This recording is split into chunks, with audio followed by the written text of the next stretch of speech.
Now what will it be? Death or exile?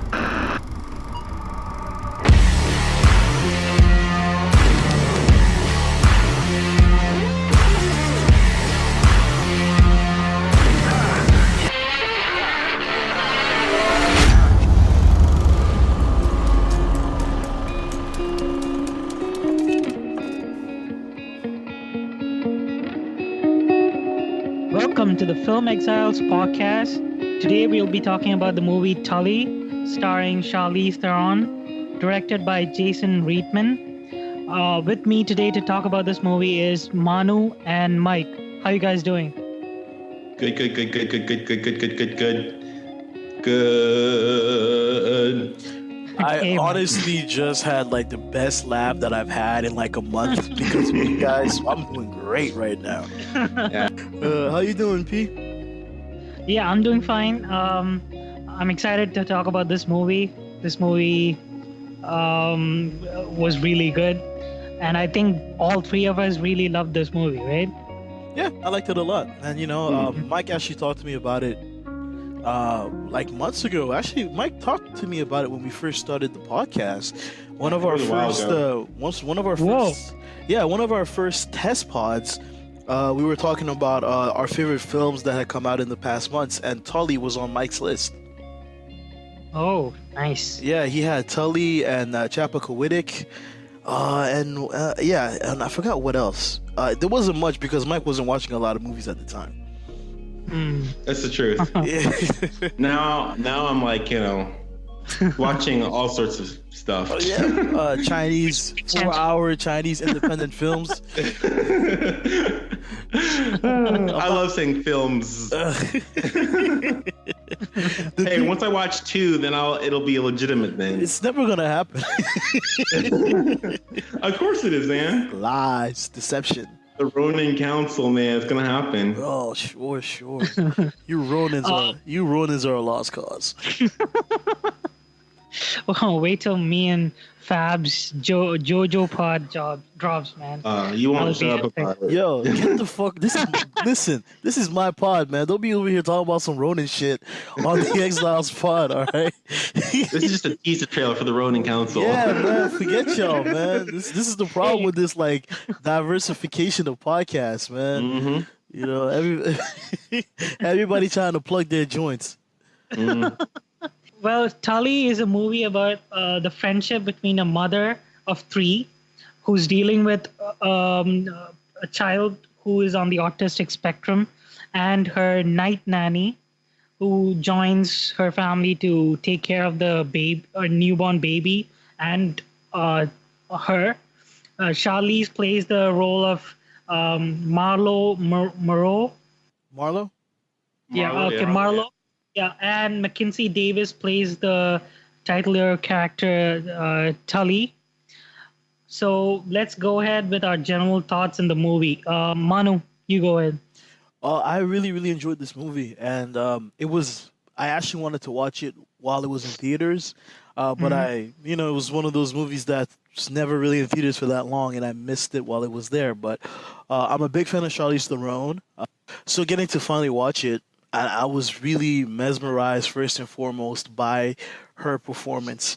Charlize Theron is one of the most beautiful women on the earth, and she is so dedicated to her craft that she will do whatever it takes to make the most of every role that she's in. We saw her do it with Monster.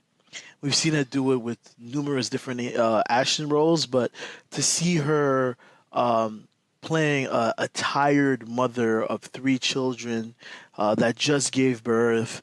Her body is still recovering from giving birth to her last baby. And there's this authenticity to everything that takes place. They show her covered in spit and in poop and just to show how hard it is to take care of a newborn baby. And I really believe that there are some actresses who probably would not have taken the role because of it might quote unquote hurt their image. I know that it's crazy to hear, but some actors have taken roles and then have had that role what's the word, affect how they are viewed and seen and cast and for years to come afterwards. Maybe Theron is at a point in her career where she doesn't have to worry about that, but still, I think it takes a high level of dedication and courage to do all the things that she did in this movie. And this is her film, and she pulled it off splendidly. She did a really great job. And the story, when you get to the end, it definitely makes you want to rewatch the movie. It's not like a oh my god, guffawing, tripling over your own feet kind of twist or reveal, but it does make you look at the events that have taken place under a whole different light, and I enjoy those kind of movies. Yeah, I really, really did enjoy Tully. Good. Let's talk to Mike about it. Man, it's hard to follow up that awesome kind of summary, but I guess if I can kind of get to the heart of it, this movie is very thematic. It's very simple. It's very in its presentation. However, it's deep once you consider, there's basically like a layer or two of subtext to this film that you have to really, once you watch it the first time, you're gonna get like all these like ideas about. I won't go too much into the themes. But you're going to get all these, these ideas about, I guess what you can consider motherhood and the challenges of and just all these surface level things. But then when you understand what the twist is, then it really paints the entire thing in a whole different light. Then your mind is racing backwards, trying to understand everything under a different context. And watching it a second time, I enjoyed this film more than the first time. I really enjoyed this film the first time. And I guess it was kind of like the novelty of the situation, like just having watched it for the first time. Obviously, I was kind of excited about it. Having seen that twist at the end, obviously, I was kind of excited about it. But then now that I've actually seen it again and I can examine the entire movie under the context of the twist under that lens. Now that I understand that, it's so much easier to digest the film and to understand and to pick out points because you're not so caught up in taking in everything for the first time. Charlize Theron's, I'm not sure how to pronounce her name, performance is really good.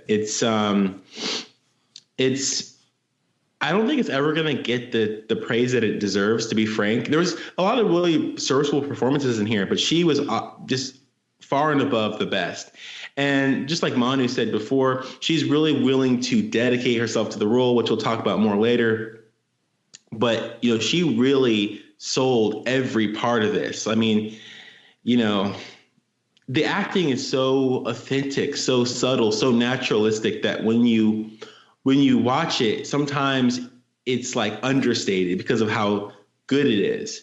There's not a lot of theatrical moments in here. Like she's really naturalistic in her approach to her character, but it's so like authentic that you don't really appreciate it until you realize, oh yeah, like that's acting. So I just really have to take my hat off, especially watching it a second time. I really just want to say mad respect to Charlize, and it makes me want to watch more of her films because I'm not like a huge Charlize fan, but I might be after. I wouldn't say I'm not like a huge fan because I've seen her stuff and I don't like it or I don't care or I'm ambivalent. I haven't watched a lot of her stuff. I haven't really. So have you seen The Fate of the Furious? Fast and Furious? The last one. It's called The Fate of the Furious. Yeah. I watched like Tokyo Drift and then I kind of drifted from that franchise. Tokyo Drift is the best, by the way. Well, no, Fate of the Furious is the best because it has Charlize Theron in it, dog. That's Oscar-winning, Oscar-worthy performance. Oh yeah, and Fate of the Furious, huh? Yes. It's kind of Yeah, that last yes. Yes. no, it's so ridiculous how it feels like she should not be in that movie because she's just so good, while everybody else is just like, like she came to this movie like it was for real. Like she took on that role like she was doing Tully or Monster. Like she really like for her it was just another day at the office. And she's like act circles around Vin Diesel. No. Familiar. Yeah. My man said, "What are you gonna do when you find the guy that killed Han? Words ain't even been invented yet, and now he's part of the family." Okay, we're drifting off topic. Okay, so my thoughts on the movie. After the last two movies, Life Itself, Woke Slugs, after the last two pods, I wanted to find a movie that like I could recommend to the group and like make them watch it, and then be the guy who brought in the movie, right? And this movie, the just the poster, I was looking at for movies to watch, and I just saw this poster of Tully with like Charlize's face, with all sorts of kid stickers and stuff pasted on it, and like just the look on her face, it kind of, I don't know, it just pulled me in, and I read the brief synopsis, and I was like, okay, this is gonna be a what do you call it, an easy movie to watch, and I went in, I loved it. There were moments like in the beginning, I started hating the character of Marlo, but then we'll discuss it further. But like then that final reveal and the twist just puts everything into perspective, and I just fell in love with the movie. And then I realized that Mike had already seen it, and Manu had put this on his list because of Mike. So there goes my movie. Again, who do you think you're dealing with? We're not amateurs, man. We do this for you guys. we do this for a living, not a good living, but for a living. We do this. Yeah, $1.27 a month. What? There's a 27 cents included in there? Well, yeah. Well, Patreon takes their cut. Fuck Patreon.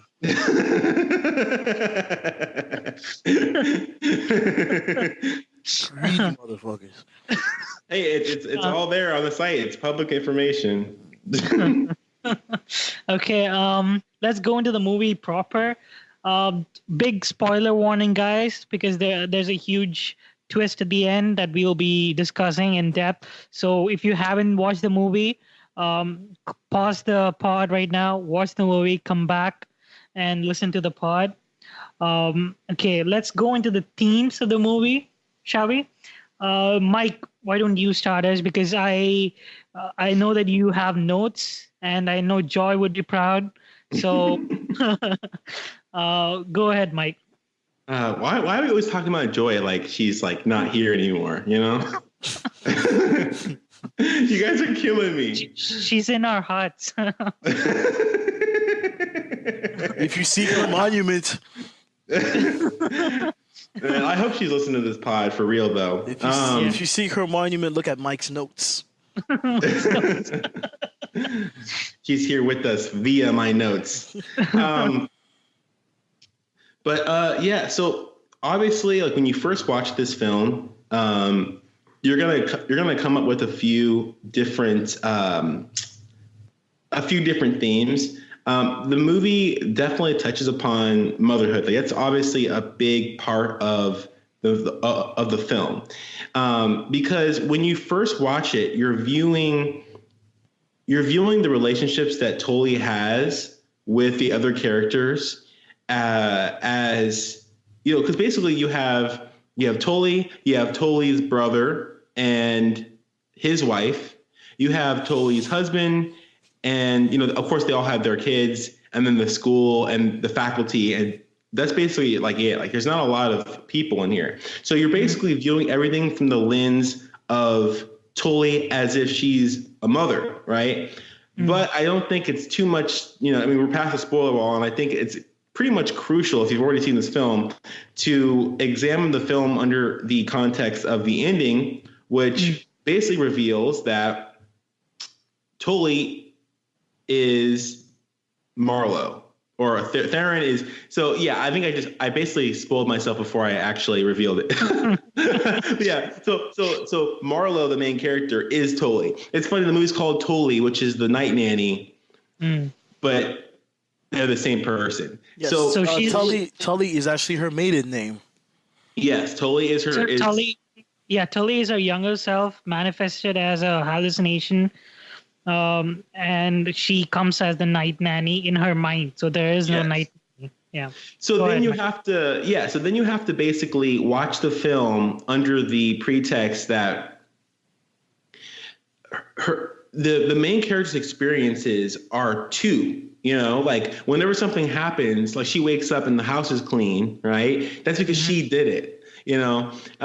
So you realize that all these positive things that are happening, because like in the beginning, it's very negative, you know? I mean, she's crying, she's depressed, she's, you know, she feels so like hollow.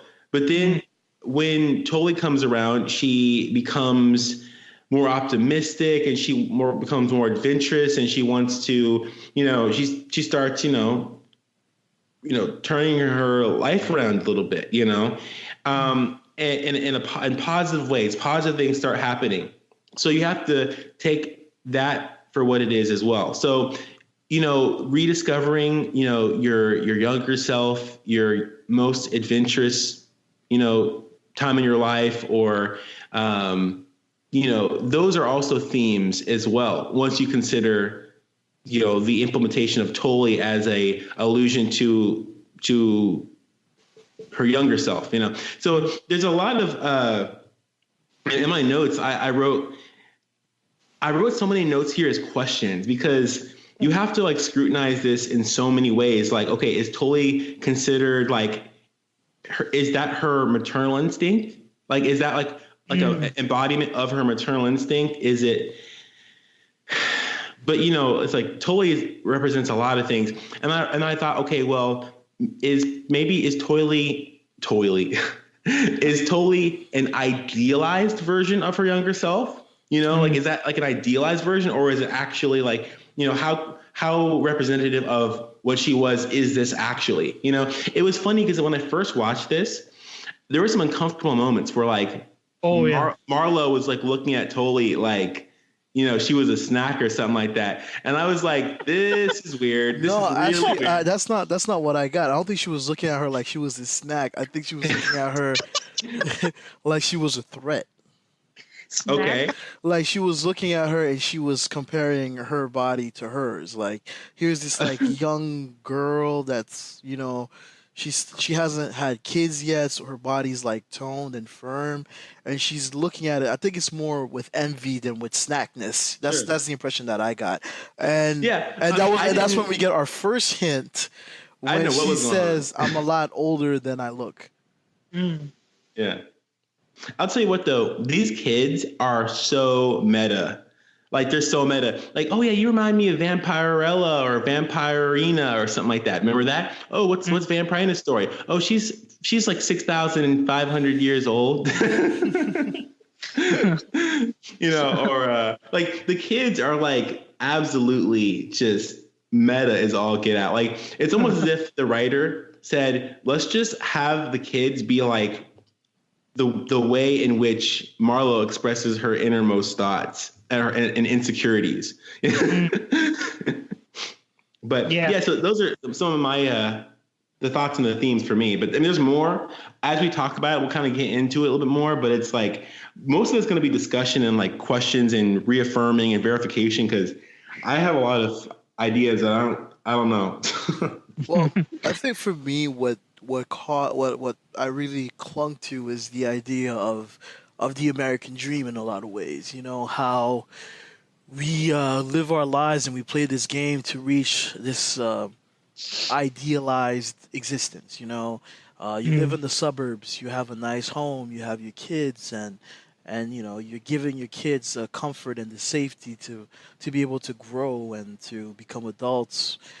But in the process, we kind of forget what we lose. We kind of forget who we lose, and we lose ourselves a lot, because you have to give so much of yourself to make this ideal a reality that in the process you forget the things that you once that once mattered to you, that once made you, the individual that you are, and that's, for me, that's what I find so shocking about the fact that Tully is her, because they are different people. And I think that that's important. Like, they are different people. Tully's energy and her optimism and her the way that she views the world, she's ready to take it head on, And Marlo is reserved, and she's scared, and she's bored, and you can Depressed. and depressed, and because the shackles of that dream, the shackles of those responsibilities weigh you down and keep you from achieving, not even achieving, but from looking at the world the way you once did.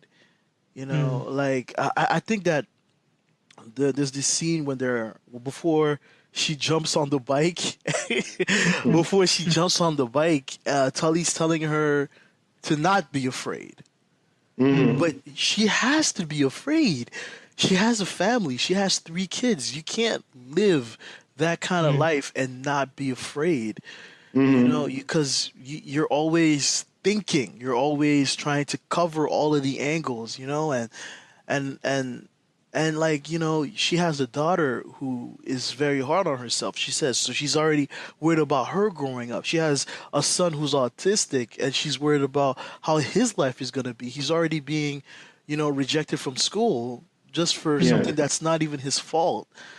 And I think that, parenthood it is something that, we all strive for, and I think it is something very rewarding, and that can change it, but it changes who you are, and it comes with a lot of pressure, a lot of responsibility, and again, that's why I enjoyed this movie so much, because there's this authenticity to all the proceedings that I think that a lot of people who have kids can relate to this. Is something you want to tell us? No, I do not have kids. It's funny that you mention all this, because, when you watch movies, you get to kind of watch things through the eyes of another character, right? Yeah. And seeing this film, as my previous comments are alluding to, really shows my age, and also just my lack of experience, and just, this is a different.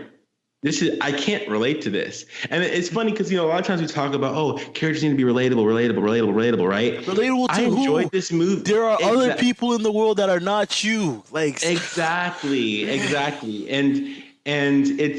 And watching this movie and discussing it makes me appreciate this character more. Like, I can appreciate someone else that I can't relate to, you can't relate to everyone in the same way, but you can still empathize with them.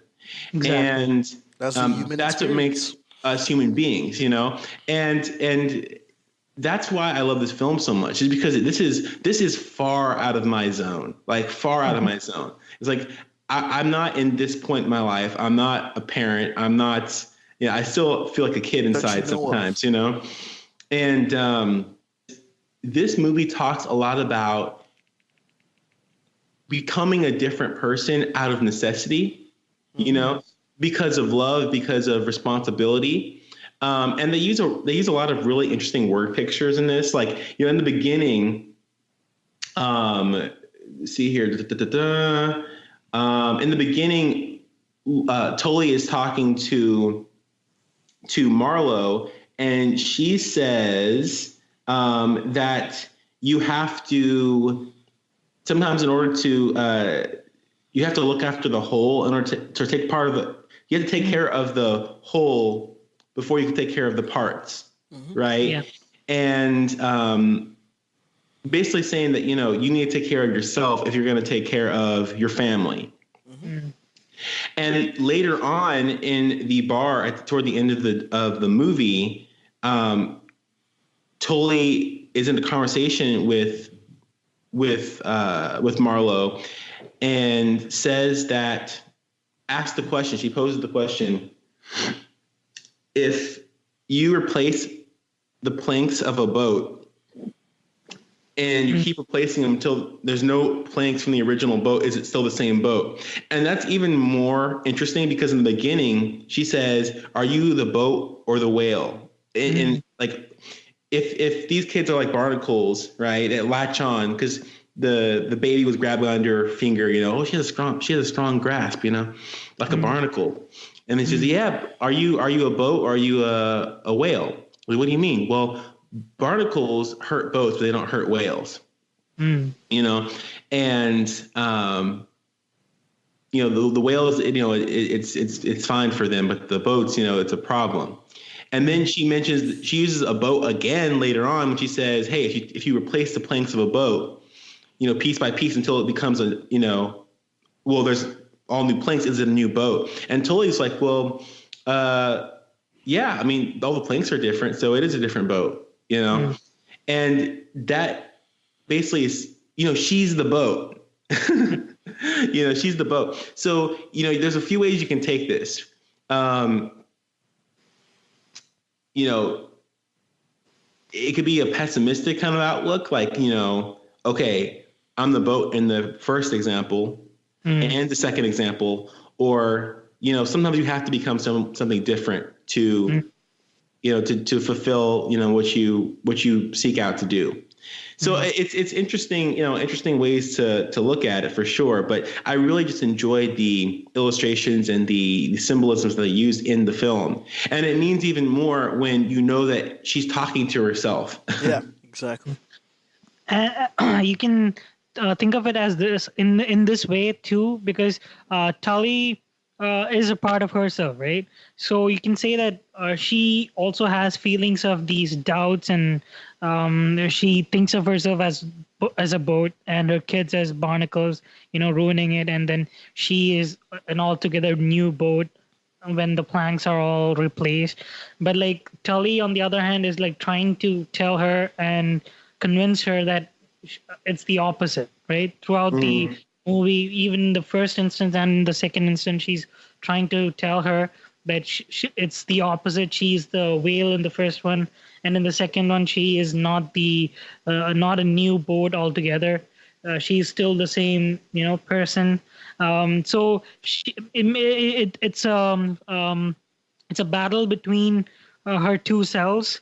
You know, her younger self, who an idealized version of her younger self, who she thinks as this free spirited person who can achieve anything, and her current self, who she views as this broken, lost person, you know. So that I think that we can all relate to that, because we all feel lost at certain points in life, and we feel like we can achieve anything at other points, and it's always a battle between the two selves, and our outcomes in life depend on which self takes over and wins the battle, right? So yeah, that's another point to this way, the boat metaphor. Yeah. I love movies like this, like these kind of character studies.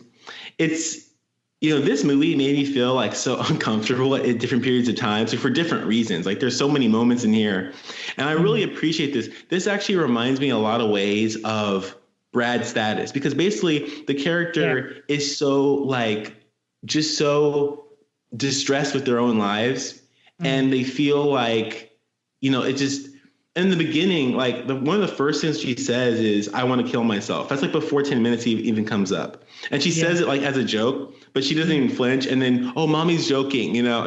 I don't know if she says this as a joke. I don't know if it's a joke to her. No. It wasn't a joke. Yeah, exactly. It wasn't a joke. It was no, Drew said to the kids it was a joke, you know? And at that time he was a little bit, you know, disconnected, a little bit, you know. A little bit.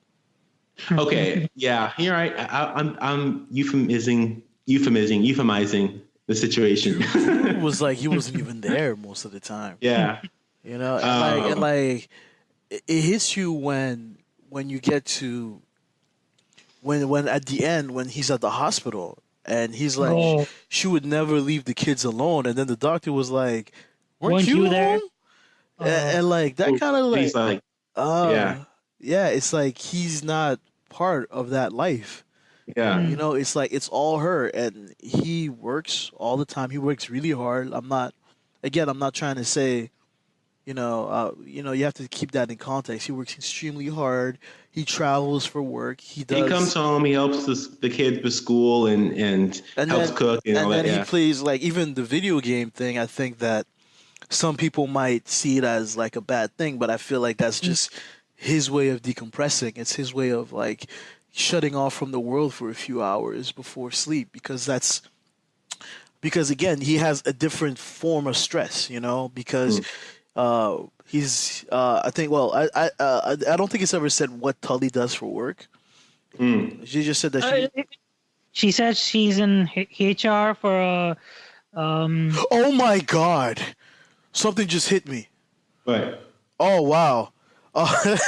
So at the beginning, when she's in that coffee shop and she orders the decaf coffee, and then that old lady gives her the side eye after telling her, there's still like a splash of caffeine in there.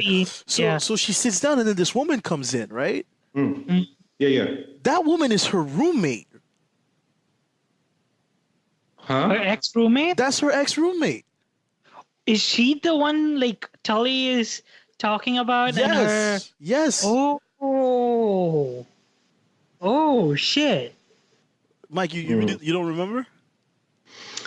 No. Oh, okay. I took notes too. I guess I didn't think it was that important. I just discarded it. Because like this is the thing, it's a very short movie, so I like to think that everything that is necessary. Is necessary. So the only thing that makes sense as to why that was there, and especially how the scene was so awkward. Like, why was it so awkward? And then you hear later on when they're having this when she's talking to the quote unquote Tully, and she's telling her about being attracted to her roommate, and that they had, when Tully's like, yeah, her roommate goes crazy every time she brings a boy home, and she's like, you have to let her go. And Marlo tells her like don't tell the truth, be mindful of her feelings, it'll hurt her. Yes, because so that's maybe girls don't heal. Yeah, girls don't heal, exactly. So that maybe is like the advice she's giving to herself, her past self. Maybe she didn't follow this. I mean, she didn't do this in the past, right? Mm-hmm. Tully didn't do it, and that's why it's still awkward now when they see each other. It's still awkward now. Yeah, exactly. Wow, awesome, man. Yeah, actually, it fits. It really fits. Yeah, that was a good eye. See, I pick up things like so. There's such like in the beginning. So you want to move on? You still want to kind of talk about this because I have an interesting. Go ahead. Go ahead. So like around 18 minutes. So well, no, actually it's a little bit later than that. But actually during while she was in the hospital for delivery, she Drew is at home, and it's just for a split second. But he's in front of the TV. He's like passed out on the couch with a remote in his hand. And I think it's the morning before that she actually has a delivery. Like she has the delivery later that night, but she's in the hospital for like the greater part of the day, right? And he's there. He's at home with the kids, and he's like on the couch with his remote in his hand. And on the TV, there's this program playing, like a model program.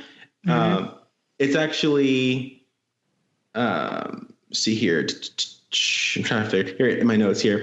It's at 20 minutes in, and the TV says we are celebrating the beauty of mermaids, and then it goes on to say how the show is called Mermaid Cove. It's basically like a model TV show with like a mermaid theme to it, and there's this like scene that she sees twice in the movie where this nondescript person is swimming, through the water, under the water. Perhaps there's like ice on top or whatever. It's hard to tell, but it's very murky. It's very blue, and they're just kind of like swimming through the water, and you can't really tell who it is. It's not until Marlo at the end falls off the building, after almost getting hit by the car, falls off, not the building, I'm sorry. Oh, she dies, by the way. Oh, she flies off the bridge, I'm sorry, and goes into the river, right? And her younger self appears outside of the boat as a mermaid. As a mermaid, right? So it's like, once again, this is more symbolism. Like, what does the mermaid mean? If you go by the TV show, it's a symbol of beauty, That's why I'm thinking, like, okay, that Tully's got to be like some sort of idealized version in her head of beauty, femininity, motherhood, maternal instinct, all these sort of things. And also, if she saved her, right, it's also not a stretch to believe that her will to live for, her kids, or, her, that saved her. Because, like, that, it's been kind of saving her throughout her entire, period. Basically, Tully saves Marlowe, right? Exactly, like in a figurative way, but also in a real way. When she's inside of a trapped car, what pulls her out? She pulls herself out because she has to. And she hasn't been shown to be very fit. I mean, she's inside the water. It's not easy to get out of a situation like that. And before, when she was like running down the trail, I mean, she's got post delivery, body. She's not in shape, So that must have taken some real effort there to do that. So that kind of really makes me respect the character even more. And that's a really powerful moment when you really understand what it means. Or there's several things it could mean, but it's nice to kind of play around with the idea. I also think a major theme in the movie is the feeling of being lost and people's inability to ask for help. Yes. So right? true. Yeah, because we know as kids, we always ask for help, right? Kids always ask for help, no matter what it is. They are not shy about anything. They don't have any inhibitions. They ask whoever's around, any adult who's around. But as we grow older, with more responsibility and the more we mature, we lose that ability. We feel like asking for help is a sign of weakness, maybe. Something that should be frowned upon. You should figure it out yourself, And you see that in Tully, like, very strongly. And that's one thing that that made me kind of hate Marlowe in the beginning. She just felt like a pathetic mess, She's not asking for help. She's not trying to get things sorted out, with her family, with her kid on the way.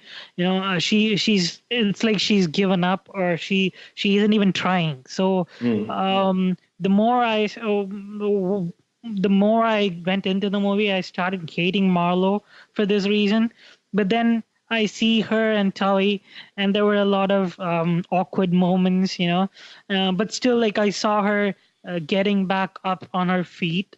And I still hated Marlowe, but I was like, okay, at least she took one step towards, self-help and, like, getting herself back to normal. And then the twist happens, right? And then you realize it's all been Marlowe. Tully is Marlowe. Yeah. She's been taking care of herself throughout the movie. And then you realize, oh, so it wasn't her being pathetic and, like, not asking for help. She wasn't asking for help, but, like, she was trying to get everything done by herself, which manifested in this hallucination of her younger self, this personality. And she was sleep deprived throughout the movie. The nurse or the doctor tells the husband, right, how she has been sleep deprived and exhausted for the past 3 months or so. And you kind of feel sad for Marlowe. She's been trying to, again, she's not asking for help. She's not asking. She didn't call the night nanny that her brother gave her, Yeah, she did it herself. She made she manifested a character who took on that role instead of actually asking for help. But still, she tried her best, within that constraint of doing it yourself. She got back on her feet, at least in her mind. She was glowing. She was making, in the night she was, or in the early morning, she was making cupcakes for her son to take home. She was cleaning the house. She was doing all this stuff. Yeah. And in her mind, she never took credit for any of it. Yeah, she never. Exactly. Yeah. So I mean, like, I think that what Pranav says is it hits you in a more home when you think. I think it's the last shot when she's doing the dishes, and then her husband comes and helps her with the dishes. Exactly. Like she doesn't ask him. He just steps up. He takes off her right earbud, puts in his ear, and then together they do the dishes. And I think that's exactly what you're referring to. That she's finally getting help from someone else. Yes. Yeah. Even like, if I was, man, I might as well say it. I was kind of afraid that they were gonna like completely just demonize this guy, right? Yeah. But this is the thing, right? This is the thing. Okay. Watching it, like, this movie was so effective because I was really frustrated with Drew, right? As I should have been, because we project on certain characters that we kind of feel like have any sort of relation to us. That's just kind of how it is, right? So naturally, I kind of see myself in Drew, a little bit. And I'm like, man, like, this guy is really out of it, like, he's really not doing, but, and there were hints and allusions. I mean, you're taking this through the eyes of Tully, and their relationship was strained in a lot of ways. It legitimately was, but it goes to show like how selfless they both were, because like when he comes home and you have that montage of her, taking care of the kids, day after day, and cooking the meals and the baby, and getting, kicked by her younger son, and all that kind of stuff. And she's just completely like just fried, right? And he comes home and he's like, oh, frozen pizza, great. And then he's like, oh, I thought this was no screen time. And she's just kind of like staring blankly at him. And I was like, at that point, I'm like, Drew, please stop. Just shut up. Just shut up. And after that, she says, what does he say? He said, that's when she he says, I called for the night nanny. She says, I called for the night nanny. And she doesn't, lash out or shout or like, deride him. And I was like, okay, so all that, you like really like sympathize with what she's going through, right? And you just feel like she's just a complete wreck. He comes home and says something really callous, okay? And she still doesn't lash out or like say something like demeaning to him or anything. Like, I feel like if this was a different film, she would have been praised for it, but she didn't. And I'm like, okay, you have my respect. Like, I respect you. Like, I'm like, you're amazing. You're strong. You're incredible. Like, you're one of the best characters I've ever seen. Like, to go through all of that and still like hold back on something that you probably have the right to do is just like so mind-boggling. And I think about, the women in my life and like, my mother and, and other, important, like my teachers and other things like that throughout my life. And I'm like, think about like all the struggle that they went through to raise me and to educate me and to love me and all those sort of things. And then when I said something callous or I didn't consider the hard work that they put in, and I, said something, terrible or whatever, or just completely ignored them or didn't show my appreciation, and they still didn't perhaps treat me the way that I deserve to be treated. You know, it just like that hits you hard, you know? And it's just like, I give that's so respect worthy. It's so admirable. It's so humbling, you know? And I just can't say enough great things about that, you know? Exactly. I mean, it makes you look deep inside and like think about what you've done, you know, what you said to your mom or your teachers and all the women who what do you say, Raised you, helped you develop, yeah. Yes, formed your life so far, right? Helped form your life, and it makes you appreciate their hard work, their their perseverance, you know, tenacity, exactly. To you know, still work with someone like people like us, right? Yeah. Who are frustrating in many ways. Yeah. So okay, are we done with themes? Do you guys have any more? No, we should. I think we should start moving on. But if you, Mike, if you have something, go for it. Yeah. So I want to say, because the humor in this film is brilliant. It's so subtle. It's so good. It's so smart. It's so complex. It's so like, it's funnier upon listening, and it's so fast that you don't notice it all the time.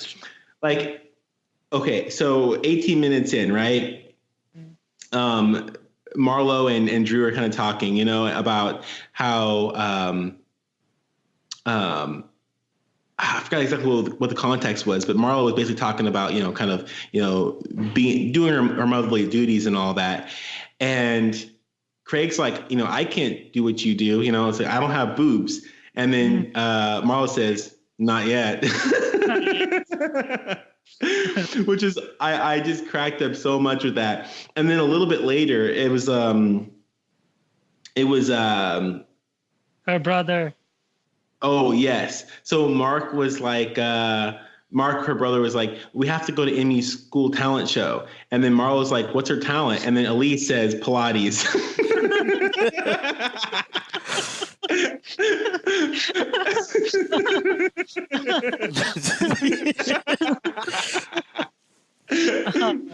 Oh, man. I mean, even in the beginning where, you know, what's her kid's name? The one with the autism. You know, he has his hands kind of over his crotch, you know, laying down.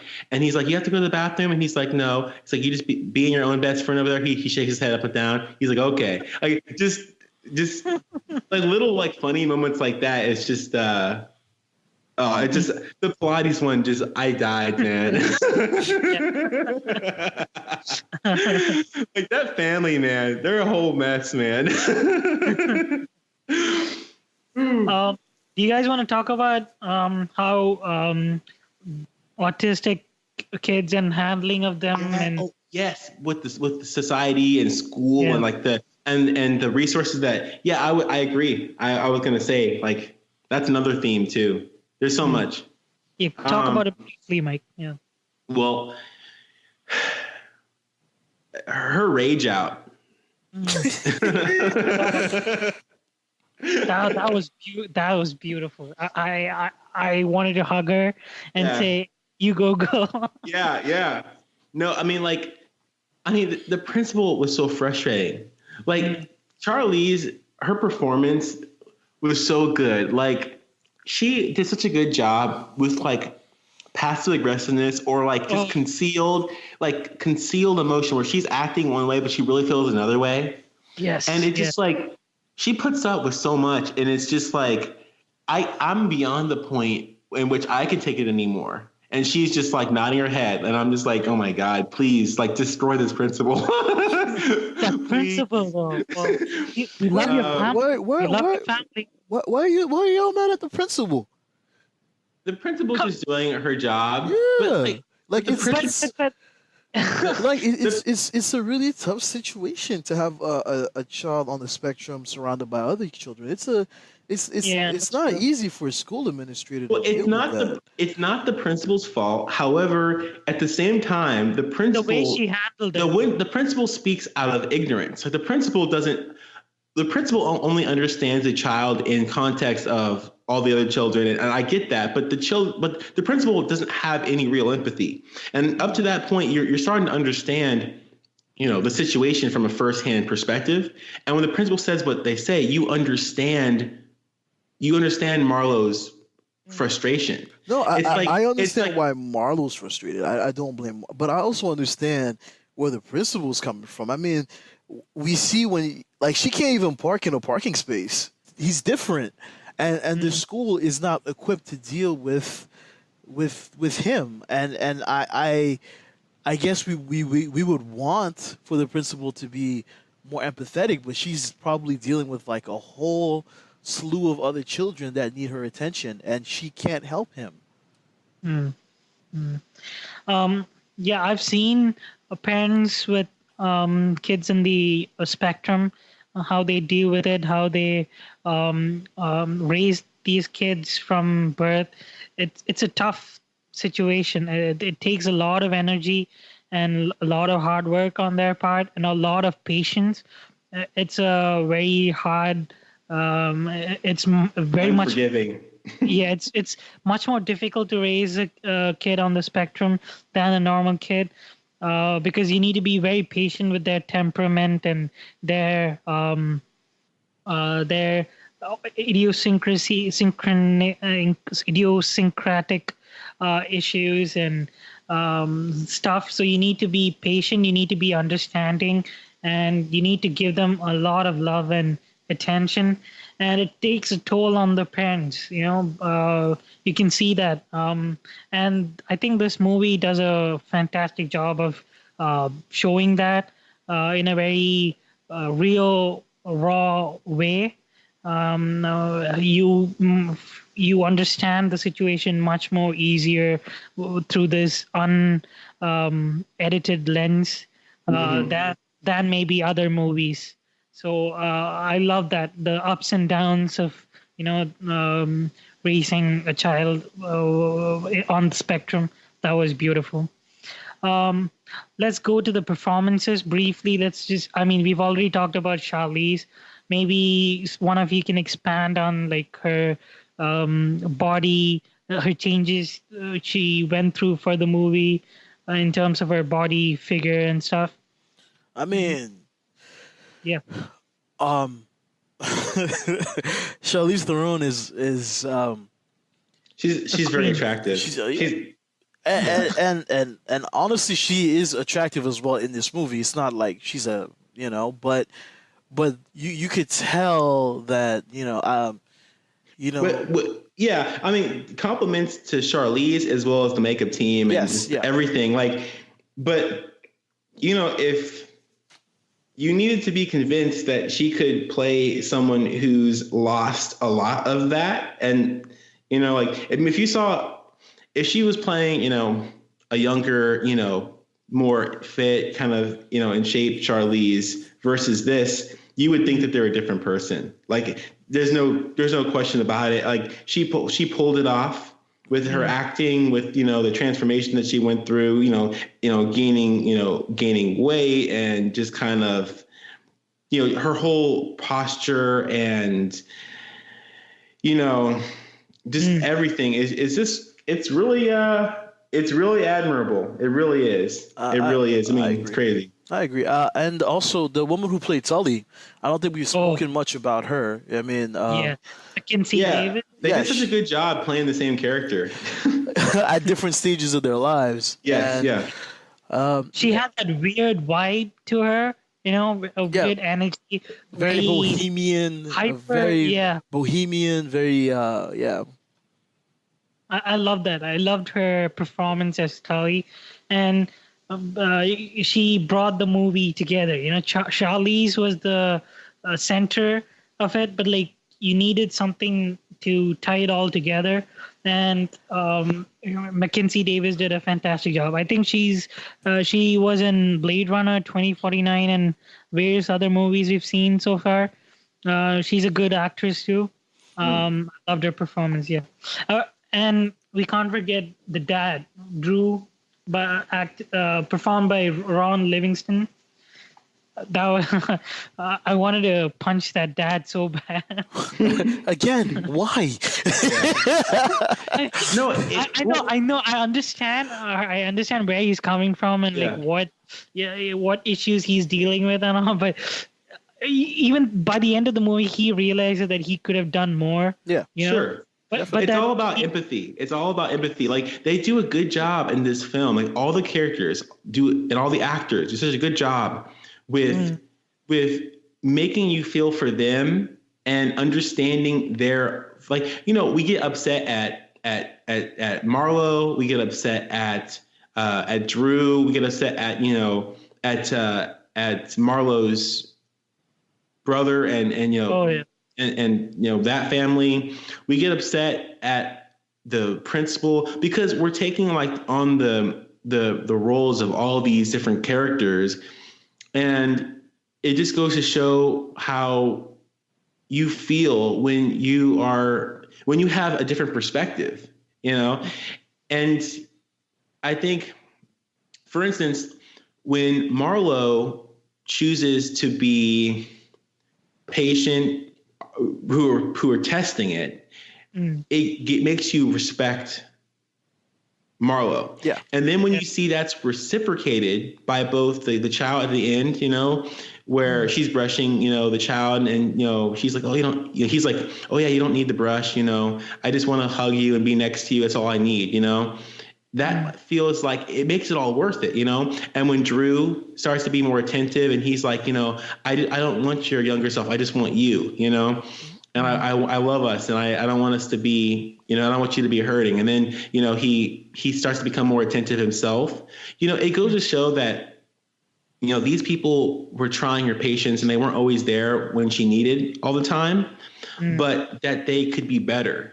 You know, it doesn't demonize necessarily any of these characters. Exactly. But it understands, like, it shows you the stress that these people put on each other and that everyone can be better. It's still optimistic, even though it makes you very frustrated and very uncomfortable at times in the middle, like throughout the film. At the end, it's still very optimistic. And I can't give, you know, that's a really testament to how good this movie is, because in the beginning I was like, man, this is so negative. Like I feel so quote unquote depressed, you know? I mean, people have been depressed over less, but. I just realized something. Yeah. You know, when like her daughter asks her, "Mommy, why are you putting makeup on recently?" And like she's like she wants to look prettier. That scene. I just realized like why is she putting on makeup? It's to conceal her sleep deprivation and exhaustion. You can't like if we keep seeing her through the like we see her once Tully arrives, right? And she's doing well, and like even her husband thinks she's doing well, and she looks like she's glowing and she's doing good, right? But like that in the context of the ending, that shouldn't be possible, because once you've been sleep deprived and exhausted for 3 months, it should show on your face, on your body. You know, and I guess she was trying to conceal it with the makeup, and the excuse that she gave was because of the nanny being there and like she gaining her confidence and stuff. She wanted to look pretty or whatever. That's a good one, P. It's a good one. I mean, it's not as good as doctor coming in. It's not as good as my realization, you know, but it's not a contest. It's definitely not a contest. It's so funny because it's like sometimes I don't feel like, I don't know, like I feel like maybe almost guilty for like trying to even like sympathize or like empathize with Marlo sometimes. Like I feel like I could almost be maybe insensitive, like trying to. Like, I don't know. I mean, I feel like I walk on my eggshells. I don't know why. I just feel like I am. But at the same time, just like, you know, it's just, So how are you gonna feel when you go watch Joker, though? You guys are assholes. It's a fair question. Like, if he's like walking on eggshells because he sympathizes for Marlo, how's he gonna feel when Joaquin Phoenix is killing people all over the place? How are you gonna feel then, dog? You know, it's funny because it's like I guess both of these films are about people like bordering on madness. You know, it's interesting and it's very uncomfortable. Like it's like, you know, there's so many there's films. You know, every once in a while a film will come around where you're watching it and you're like, this character could break at any moment. You know, and it's like you get that feeling with this. You know, I mean, one of the first things she says is, "I want to kill myself." So with that context, it's like. No, and I think that, you know, how quickly Drew reacted to that. It's not a far leap to think that, you know, there might have been an attempt at some point. Mm-hmm. I mean, there might have been talks and like maybe conversations where she confided in him, maybe, but like his quick reaction to it was just beautiful. Like the way he says, "Mommy's just joking, guys." Like I also just realized when she's driving at the end, when they're driving back home, she tells Tully not to sleep. But I guess she's telling herself, "Don't fall asleep, don't fall asleep." Don't fall asleep. Yeah, she's telling herself. So right before the crash, and then she does fall asleep right there. Okay, let's talk about our favorite moments in the movie. All right, you guys are gonna judge me. Okay, Manu, go ahead. I don't care.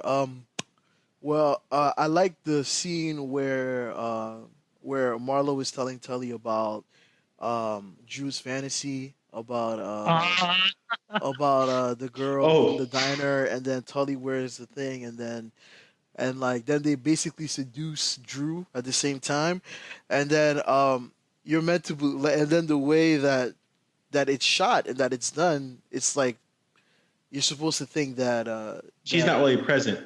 No, she's there, but you're meant to think that Tully is the one that sleeps with Drew, but it obviously wasn't, right? Yeah.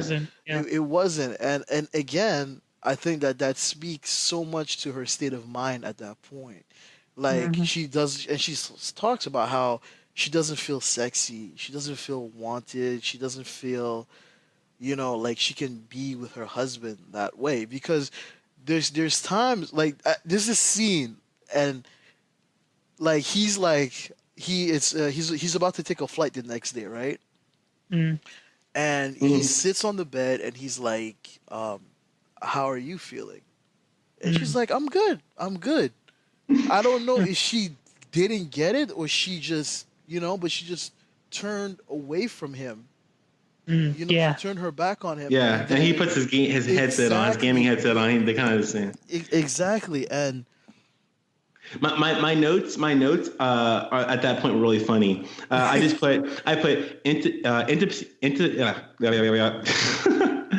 put intimacy levels at 10% and dropping. No, it hit me because I'm like, I could tell exactly what was going on, and like it was so obvious the way that he was looking at her, and you're like, you know, she's so hard on herself for not looking the way she once did, but like her husband loves her and he's still attracted to her and he still wants her, but she can't see that either, you know? So the only way that she can get to a point where she can be intimate with him is by imagining that it's her younger self that's doing it. Yeah. Also, you want to know something that is also kind of funny?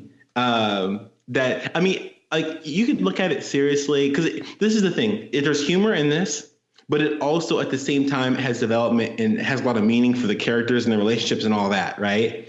Is that, you know, you see who's the actress who plays Mackenzie Davis, right? You see her in that old style maid, you know, outfit, or not maid, diner like waitress outfit, right?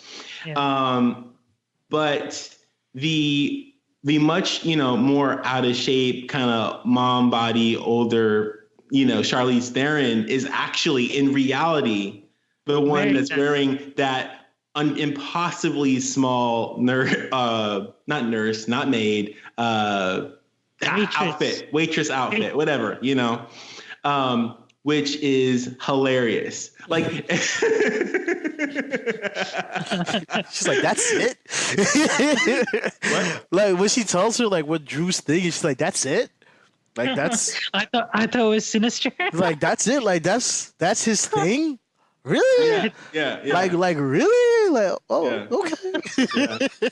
But I was just like, the first time I watched it, I was like, man, this is weird. And the second time I watched it, I was cracking up so much because I knew ahead of time that Tully is Marlo. Yeah. And then, oh my God. Even in the following scene, he's like, "Do you want to talk about yesterday?" She's like, we don't have to."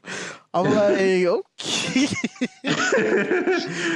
I'll be honest. That scene made me really uncomfortable. Yes. I was like, what are you doing? You're introducing Tully into your sex life. I'm really weird because I didn't feel uncomfortable at all. I was like, this is what's up, man. Like I'll tell you why. I'll tell you why. Well, that's Manu for you. You're a big fan. This is true. I mean, this threesome. Like this is true. I mean, you told no lies there. But like seriously, this scene made me really uncomfortable. I was getting to the point where I wanted to switch. I mean, close the window. Because he didn't want people to know. He had his mouse hovering above the exit button. He's like the close button. And then he's like, "Am I old enough to be watching this?" Well, it's super uncomfortable because you think they're a different person, right? So it's like, wow, like she just like she can't like the first time you're like basically, yeah. She doesn't feel like she's, like attractive. So she just like brings this like random person, like, exactly. And I'm like, well, this is really weird. Like this is super weird. Like this is really weird. I was thinking about the repercussions of that. Yeah. Like what if like he starts, like it can lead to all sorts of places, Best life ever. Ruin the whole family structure. Like, you don't know what can happen, right? So I was like, no, why? What are you doing, Marlo? Yes. What is?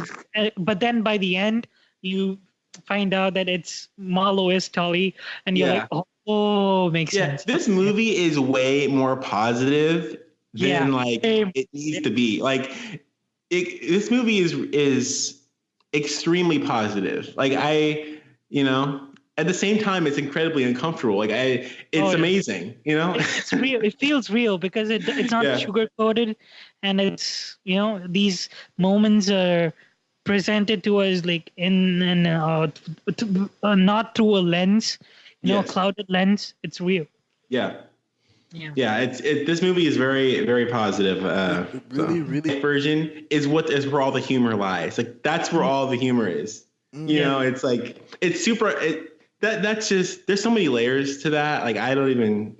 What's great is one of the at an hour and 25 minutes, Tully tells before she leaves, like it's in the hospital, she says to Marlo, "You'll do like what what am I gonna have to do without you?" And then she says, "You'll do what you have to do. Then you'll do it again." Yep. And again. So I was that really kind of sums up a lot of things, Yeah, she always does what's needed. Like no matter how hard it is, no matter how much it might take of her, she's this remarkably resilient and strong woman who's always finds a way through. Yeah. One of my favorite scenes was when she goes off on the principal. Everything that she says is just so that's my favorite scene too. That really is. Just what her comedic timing as well as just her realness and rawness about it is just so good throughout the entire film. Like whenever she lashes out, it's just like so like cathartic and funny and like just impactful and emotional all at the same time. Yeah. It's good stuff. It really is. It's real good stuff. Yeah. Okay, let's move on to cinematography. Anything that stood out, Mike? I don't personally have much to say on it. I only saw the movie. Manu, I'm talking to Mike right now. Yeah, I don't care.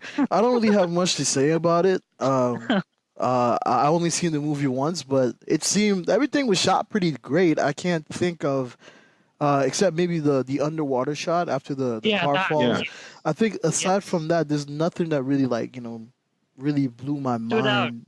Stood out. I mean, it's well shot. Definitely, I'm not like it doesn't. It's not like it's like poor. It's well shot. It's well edited. Of course, it's just I for one don't have much to say about the cinematography.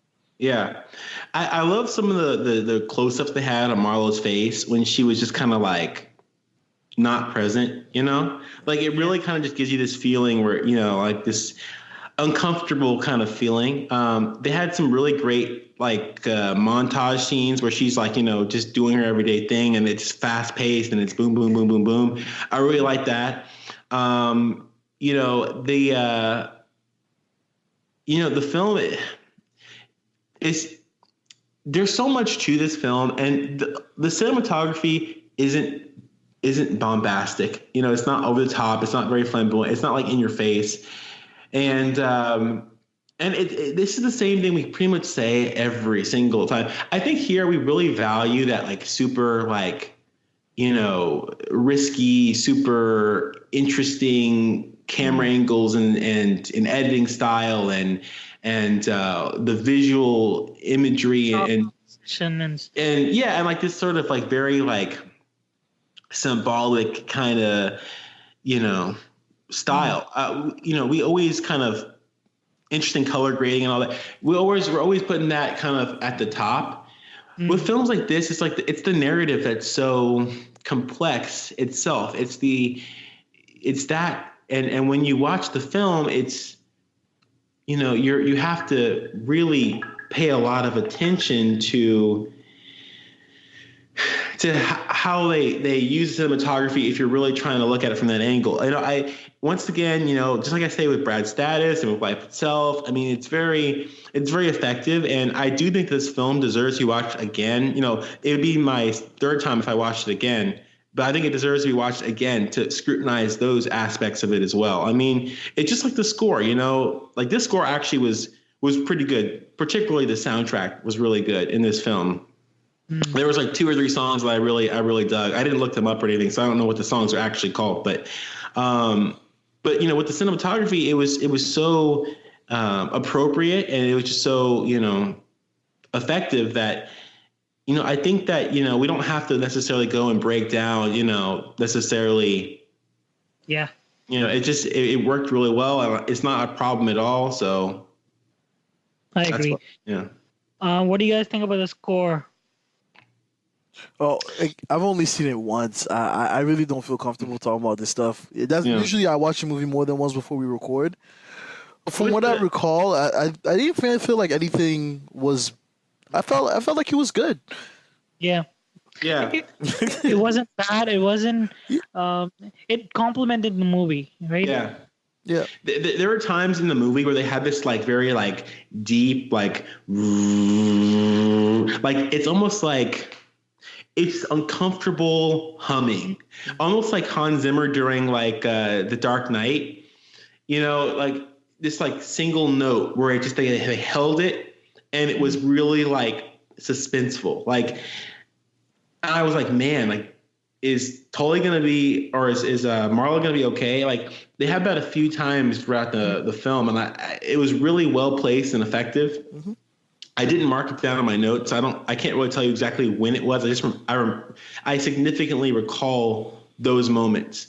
Aside from that, the score had some really good songs in it. It probably would be a good idea to look the songs up, look at the lyrics, and kind of see why they chose those particular songs. Whenever you have a soundtrack, you always want to scrutinize the song choice, not just how it sounded in that moment. But once again, like I said, out of all the notes that I took, I didn't take notes on that specific subject, so I don't really feel like I'm qualified to talk on that subject. But You're a terrible individual, by the way.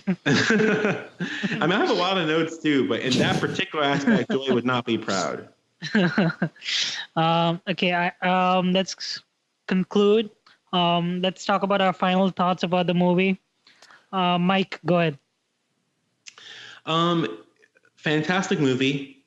If this is your first time watching it, I recommend that you watch it twice. Maybe you'll find something else that we didn't get out of it, because there's a lot of things to get out of this. It's a short film. It's only like 90 minutes, and it's really easy to. It's a pretty quick watch. I mean, it flies by, but it feels so like a lot happened in that short period of time. It's well edited. It's really emotional in a lot of ways. It's very challenging. It's very uncomfortable. It's empathetic. It's a really great film, and I really suggest anyone who wants to empathize with another character. It's one of those character study films where it's like you watch it and you really understand this one character. Like you're really invested in this one character and their growth. There was a ton of character development, and not necessarily in the ways that you always think. If you listen to our Brad Status pod, it's very similar to that. It's like you get to see what goes on in the head of this character, and their attitude and their feelings and their take on life change within the course of 90 minutes. And that's always just something really wonderful to see. So absolutely recommend it. And I hope you guys get to check it out. Manu. Best wife ever. You're problematic. Yeah. I can take it. You can take it.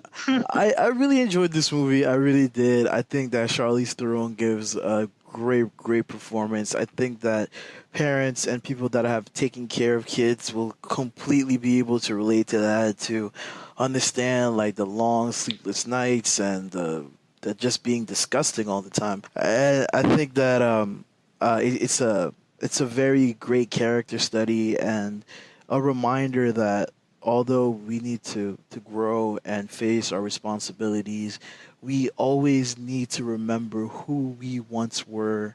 Our inner child is not the inner young adult, I guess, our inner millennial. Yeah. And to remember that, you can have kids, but you can't forget that, you were once someone with dreams and passion, and that you have to get in touch with that person from time to time.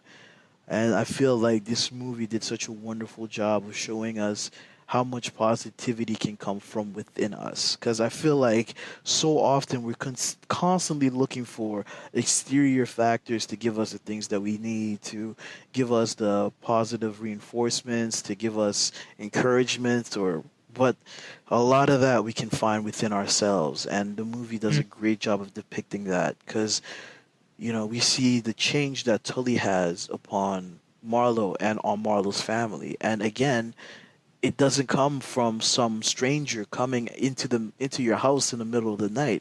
It comes from things and experiences that you've dealt with, that you face, and that are within you, and they always will be, because people grow, but the experience that you live through, they find a way of latching on to your psyche. So even if you don't personally feel it, it's there subconsciously.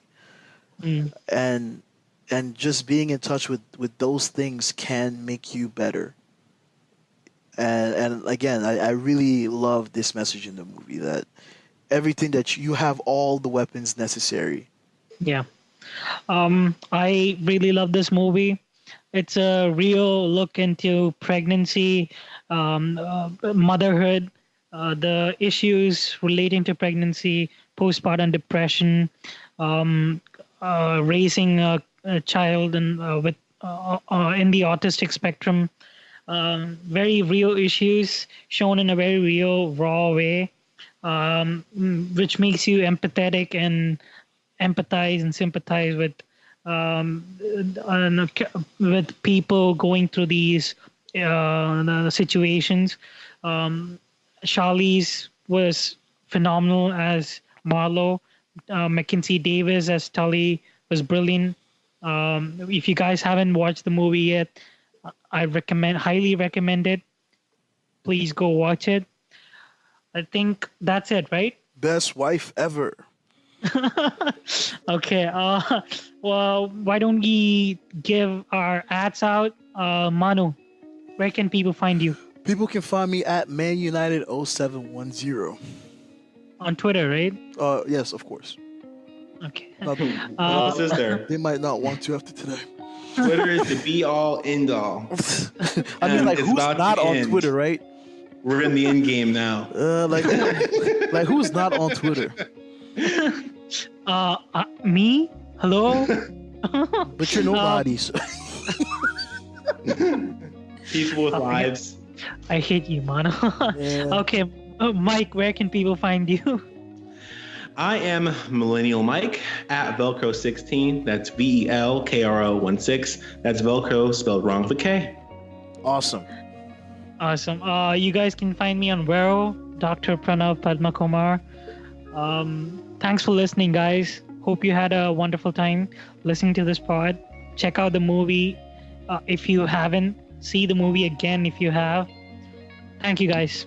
Bye. All right. See ya.